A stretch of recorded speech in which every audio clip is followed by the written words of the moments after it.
Story वीर योद्धा का पुनर्जन्म। बहुत समय पहले एक छोटे से राज्य में अर्जुन नाम का एक योद्धा रहता था।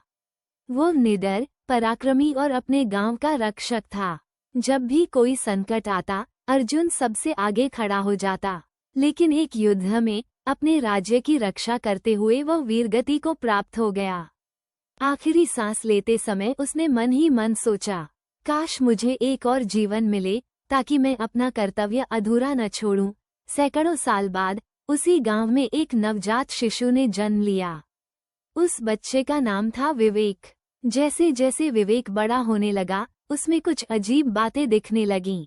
तलवार और शस्त्र देखते ही उसे सहज लगते, मानो पहले से जानता हो। गांव पर जब भी कोई समस्या आती, विवेक बिना डरे आगे खड़ा हो जाता। उसके सपनों में अक्सर युद्ध, रणभूमि और विजय के दृश्य आते। लोग कहते, ये बच्चा पिछले जन्म में जरूर योद्धा रहा होगा। समय बीता और विवेक युवा हुआ। गांव पर एक बार फिर संकट आया। इस बार किसी बाहरी व्यापारी ने गांव की जमीन हड़पने की कोशिश की। गांव वाले डर गए, लेकिन विवेक ने डटकर सामना किया। वो तलवार चलाना जानता भी नहीं था, फिर भी मानो उसके हाथ खुद सीख गए हों। उसकी चाल और हिम्मत देखकर सब हैरान रह गए। कुछ ही दिनों में विवेक ने उस व्यापारी और उसके सैनिकों को गांव से बाहर खदेड़ दिया। उस जीत के बाद एक वृद्ध साधु गांव में आए।